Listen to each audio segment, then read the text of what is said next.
Today's video will be going over the proper alignment for a handstand.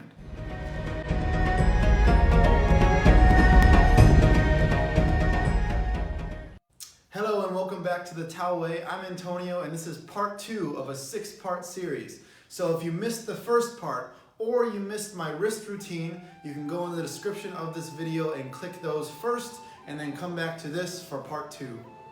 So in this video, I'm going to be introducing 2 different exercises you can use to find good alignment in the handstand and teach you what is good alignment, what is bad alignment. Part 1 of this video, you will know the thing that is necessary for balance is that your base of support is over your center of mass. So your hand is over the hip, or the hip is over the hand. If this happens, then balance will happen. If this doesn't happen, then you will fall out. So everything else in between doesn't really matter in the handstand, but there is a proper alignment that will be efficient that I'm going to teach you today that will help you to hold the handstand with less strength. Before I get into the efficient part, I want to talk about the banana handstand. The banana handstand is when you have a banana-shaped back and you arch and your feet come over. A lot of people ridicule this handstand, but I think it's a perfectly okay handstand. You are holding a handstand. The problem is it is not very efficient, so when you learn things like handstand push-ups, 90-degree push-ups, lower to planches, or one-arm handstands, this becomes a little bit more difficult, and it would be better to have an efficient handstand before you move on to those more advanced balances. If your goal is only to have a handstand, the banana handstand is completely fine. I don't care, we're not in a gymnastics competition, we don't have to have a super straight line.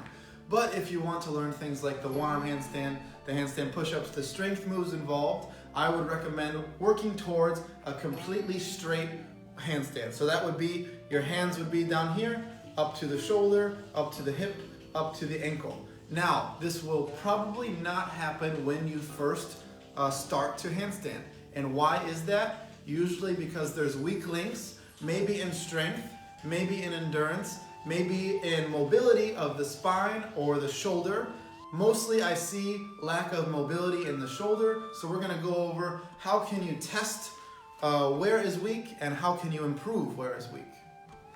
So the test we're going to do for shoulder mobility is going to be, you're going to lean against a wall with your back on the wall, and you're going to shift your pelvis into posterior pelvic tilt, and your whole spine will be on the wall, even your head.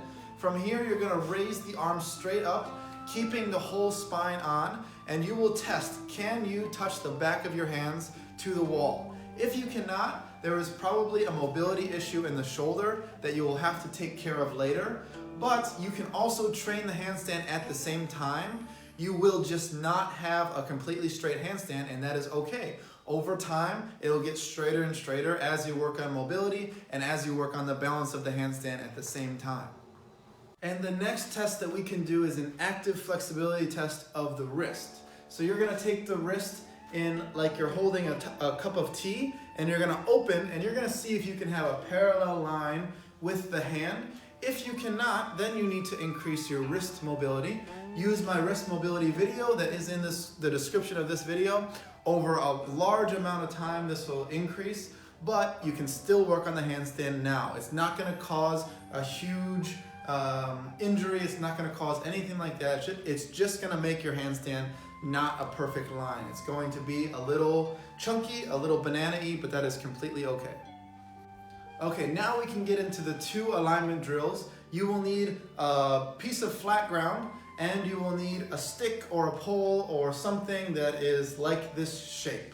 So this drill is called a supine handstand alignment drill. Supine means on the spine. So you're going to lay on the spine, and the important factor is you want to have posterior pelvic tilt, and you want to keep the entire spine on the ground.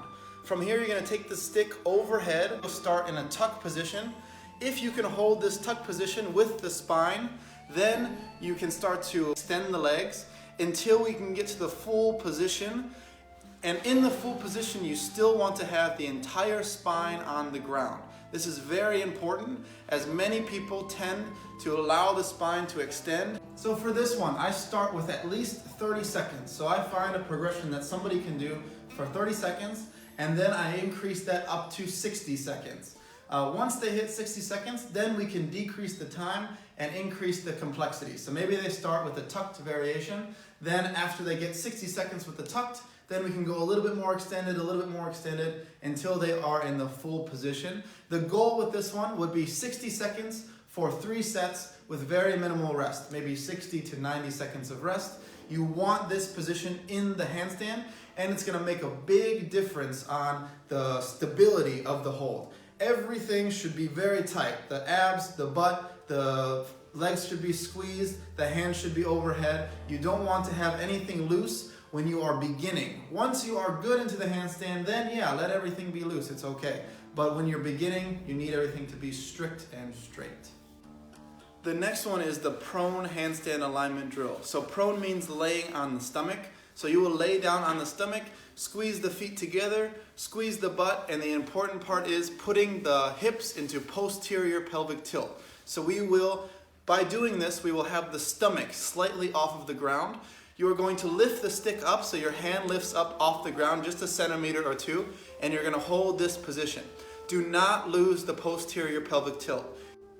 So for this one as well, I would do the same progression, but it's a little bit easier to do this one. So I would start at 30 seconds for 3 sets, then slowly increase the time until we can get to 60 seconds for 3 sets with 60 to 90 seconds of rest. And I would do this at the beginning of your handstand to get the alignment done. This would be if you're just starting off on handstands.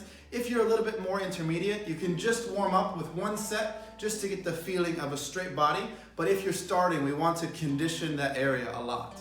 So those were the 2 alignment exercises that I recommend, the prone handstand alignment and the supine handstand alignment. Again, 3 sets of working towards 60 seconds in the full position, and this will mimic the position of a handstand when you are upside down. Part 3, next week's video, will be developing strength in the handstand, because if you have not done it before, or even if you have, you may be losing out on some of the strength, some of the endurance, and that is causing your progression to fail. So we're gonna go over this in the next video. So remember to subscribe so you can keep up to date and get that video as soon as it comes out. If you found this video helpful, please give it a like and share it with others. It really helps to get out the video and get me more people to come and learn a handstand the right way. And if you would like to go under online coaching under me, you can click my description and email me at taoayoac@gmail.com, and I will get back to you with all the details of how online coaching works under my system. If you have any questions or comments, leave them down in the comment section below. I always try to answer all comments that are done, and I really appreciate the love and any question that you have about this video or about future videos that you may have. Okay? That is the session.